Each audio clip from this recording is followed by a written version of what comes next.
வணக்கம். இன்றைக்கி ப்ரெட் அல்வா செய்ய போகிறோம். அதுக்கு தேவையான பொருட்களை பார்க்கலாம். அதுக்கு வந்து 10 பீஸ் ப்ரெட் எடுத்து வச்சுருக்கோம். அது இந்த மாதிரி ஷேப்பில் கட் பண்ணி வச்சுக்கலாம். 1 கப்பு சுகர் எடுத்து வச்சுருக்கோம். 1 கை அளவு முந்திரி, பாதாம், திராட்சை எடுத்து வச்சுருக்கோம். கார்டம் வந்து ஏலக்காய் தூள் வந்து தேவையான அளவு எடுத்துக்கலாம். பால் 1 கப் எடுத்து வச்சுருக்கோம். கீ வந்து தேவையான அளவு போட்டுக்கலாம்.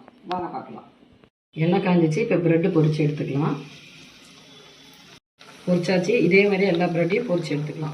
ப்ரெட்டெல்லாம் பொரித்து எடுத்தாச்சு. இப்போ வந்து நம்ம 1 ஸ்பூன் நெய் விட்டுக்கலாம். இந்த எல்லா முந்திரி, பாதாம், திராட்சை எல்லாமே வறுத்து எடுத்துக்கலாம். இந்த பாதாம் வறுத்துக்கலாம், முந்திரியும் வறுத்துக்கலாம், கொஞ்சம் திராட்சையும் போட்டுக்கலாம். இப்போ எல்லாம் நல்லா வறுத்துட்டு 3 வறுத்து எடுத்துக்கலாம். முந்திரி திராட்சைலாம் வறுத்தாச்சு. இப்போ வந்து அதிலே 1 கப்பு வந்து தண்ணி ஊற்றிட்டு நம்ம சர்க்கரை 1 கப் அளந்து வச்சுருக்கோம், அதையும் கொட்டிக்கலாம்.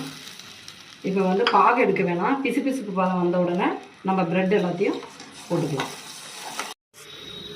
பாருங்கள், இப்போ ஏலக்காய் வந்து 1 ஸ்பூன் அளவு போட்டுக்கலாம்.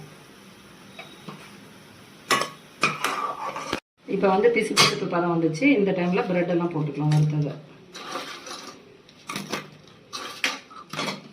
பாருங்கள், ப்ரெட்டு நல்லா வந்து பாகில் மேஷ் ஆகிடுச்சு, வெந்துருச்சு.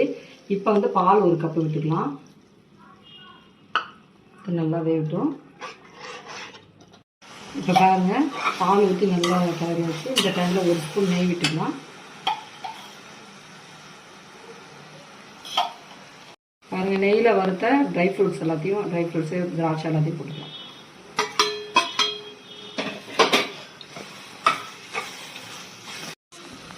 ரெடி ஆச்சு, இறக்கிக்கலாம். பாருங்கள், ப்ரெட் அல்வா ரெடி ஆச்சு. இதே போல் நீங்கள் செஞ்சு பார்த்துட்டு எப்படி வந்ததுன்னு கமெண்ட்டில் சொல்லுங்கள்.